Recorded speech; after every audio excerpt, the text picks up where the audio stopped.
नमस्ते सभी को, चैनल पर फिर से स्वागत है। आज हम एक एक्शन पैक्ड थ्रिलर फिल्म महाराजा के बारे में बात करेंगे। इस फिल्म में अभिरामी, अनुराग कश्यप और अरुल दोस मुख्य भूमिका में हैं और इन तीनों ने शानदार प्रदर्शन किया है।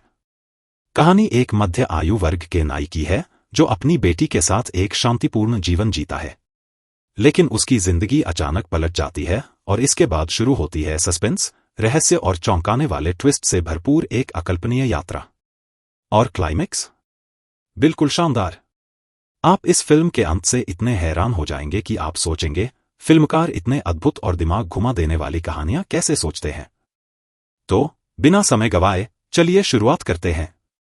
लेकिन शुरुआत से पहले, अगर आपको हमारा कंटेंट पसंद आ रहा है तो लाइक, कमेंट और सब्सक्राइब करना न भूलें। और हाँ, अगर आपको लगता है कि आपके दोस्तों को यह वीडियो पसंद आएगा तो शेयर बटन दबाकर उन्हें भी उत्साहित करें। तो अब बिना किसी देरी के आइए शुरू करते हैं।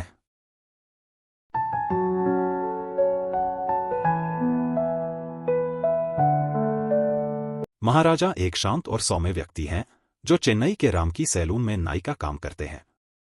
उनका शांतिपूर्ण जीवन एक दिन अचानक पलट जाता है जब एक ट्रक उनके घर में घुसकर दुर्घटना का कारण बनता है, जिससे उनकी पत्नी की दुखद मृत्यु हो जाती है।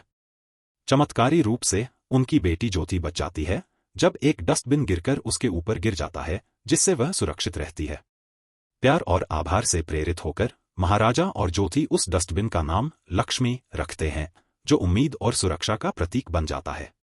एक दिन महाराजा स्थानीय पुलिस स्टेशन जाता है और चोरी की रिपोर्ट दर्ज कराता है, यह दावा करते हुए कि लक्ष्मी चोरी हो गई है। पुलिस शुरुआत में इसे अपमानजनक समझती है। वह समझाता है कि एक सशस्त्र गिरोह उसके घर में घुस आया, उसने उसे हमला किया और लक्ष्मी को ले गया। पुलिस अधिकारी शुरू में एक खाली डस्टबिन की तलाश में रुचि नहीं दिखाते, वे उसे धमकी देते हैं और उसे वहां से जाने को कहते हैं। हालांकि जब महाराजा उन्हें 5 लाख की रिश्वत देने का वादा करते हैं तो वे चोरों को ढूंढने में मदद करने के लिए राजी हो जाते हैं। जांच में मदद करने के लिए वे नल्लाशिवम को लाते हैं, जो एक अनौपचारिक पुलिस इन्फॉर्मर है। सेल्वम और सबरी 2 अपराधी हैं जो घरों में चोरी करने, महिलाओं पर हमला करने और उन्हें मारने में शामिल हैं। सेल्वम अपनी पत्नी कोकिला और उनकी बेटी अमू के साथ एक शांतिपूर्ण जीवन जीता है और दोनों को उसके काले कामों के बारे में कुछ भी नहीं पता है। अपनी बेटी के जन्मदिन के दिन सबरी सेल्वम को सूचित करता है कि उनके अपराधों के बारे में अखबार में खबर छपी है। सेल्वम राम की सैलून में दाढ़ी बनवा रहा होता है जब उसे यह कॉल आता है और वह शक करने लगता है कि शायद महाराजा ने उनकी बातचीत सुन ली हो, क्योंकि महाराजा ट्रिमर की बैटरी खरीदने के बाद सैलून वापस लौटता है। सेल्वम जल्दी में सैलून छोड़ देता है, लेकिन अपनी घबराहट में वह एक सोने की चेन भूल जाता है जिसे उसने अमू को जन्मदिन का तोहफा देने के लिए लिया था। महाराजा बाद में चेन को वापस करने के लिए सेल्वम के घर आता है और ठीक उसी समय पुलिस आ जाती है, सबरी को गोली मार देती है और सेल्वम को गिरफ्तार कर लेती है। कोकिला सच्चाई जानकर हैरान हो जाती है और उसे नकार देती है, उसे अपने जीवन से बाहर कर देती है। धना, एक परेशानी पैदा करने वाला व्यक्ति, एक कार गैरेज में काम करता है। महाराजा उसे एक बार में लड़ते हुए देखता है। उसी समय नल्लाशिवम यह स्वीकार करता है कि वह डस्टबिन मामले में जिम्मेदार व्यक्ति होने का नाटक करेगा ताकि इसे हल करने में मदद मिल सके। पुलिस महाराजा को कॉल करती है और उससे फिर से वही बात बताने को कहती है ताकि नल्लाशिवम उस तरीके से अभिनय कर सके जैसा उन्हें चाहिए। 50,000 रुपए देंगे क्या? हाँ भाई। महाराजा घटना का वर्णन करता है, लेकिन एक फ्लैशबैक में असली घटना दिखाई जाती है जो यह स्पष्ट करती है कि यह घटना उसके साथ नहीं बल्कि ज्योति के साथ हुई थी। ज्योति अपने पीटी टीचर आसिफा द्वारा आयोजित स्पोर्ट्स कैंप से घर लौट रही थी, जबकि महाराजा अभी भी काम पर था। 3 आदमी, जो बाद में सेल्वम, धना और नल्लाशिवम के रूप में सामने आते हैं, घर में घुसने के लिए आए थे। सेल्वम अब भी यह मानता है कि महाराजा ने उसे 14 साल पहले बेनकाब किया था और उस पर बदला लेने की कसम खाई थी, लेकिन महाराजा उस समय घर पर नहीं था। इसके बजाय तीनों ज्योति पर शारीरिक हमला करते हैं और नल्लाशिवम उसके साथ कई बार बलात्कार करता है। ज्योति को अस्पताल में भर्ती कराया जाता है। घर लौटने पर महाराजा को धना द्वारा गिराई गई एक रसीद मिलती है जो उसे उस बार की लड़ाई तक ले जाती है जिसमें धना शामिल था। जब महाराजा ने धना से सामना किया तो धना यह खुलासा करता है कि उसके एक सहयोगी को वास्तव में पुलिस स्टेशन में रखा गया है। गुस्से में आकर महाराजा धना को मार डालता है। यही वह समय है जब वह पुलिस स्टेशन जाता है, जैसा कि शुरुआत में दिखाया गया था, और अपने डस्टबिन चोरी होने की एक झूठी कहानी बना लेता है। वर्तमान में इंस्पेक्टर वरदाराजन और उनकी टीम एक घबराए हुए नल्लाशिवम को महाराजा के घर लाती है ताकि वह डस्टबिन वापस कर सके।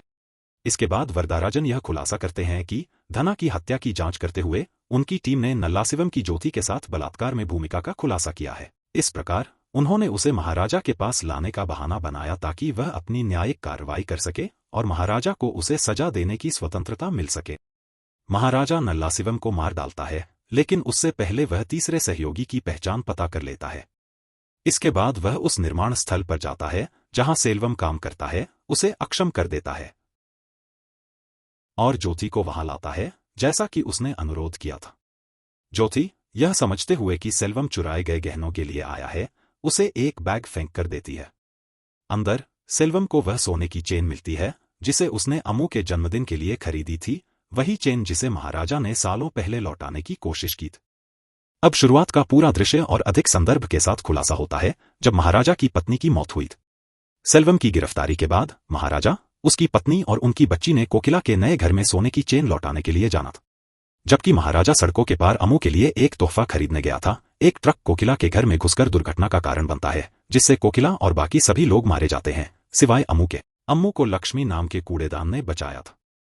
महाराजा ने तब अम्मू को गोद लिया, उसका नाम बदलकर ज्योति रख लिया और उसे अपनी बेटी के रूप में पाला। वर्तमान में सेल्वम ज्योति के कंधे पर अम्मू के समान ही एक निशान देखता है और महसूस करता है कि वह अनजाने में अपनी ही बेटी के बलात्कार और हमले में शामिल था। अम्मू महाराजा और उनकी शिक्षिका आसिफा के साथ चली जाती है। अपराध बोध से बाहर सेल्वम इमारत से गिरकर आत्महत्या कर लेता है। इसी के साथ ऐसी ए माइंड ब्लोइंग फिल्म का अंत हो जाता है। पूरी फिल्म जरूर देखें, आपको जरूर पसंद आएगी। देखने के लिए धन्यवाद एंड कीप सपोर्टिंग। हम भविष्य में इसी तरह के वीडियो लेकर आएंगे, इसलिए जुड़े रहे। Rooms that held your dreams so proud, now they sigh for you're gone. Faded footsteps on the floor, I listen but I can't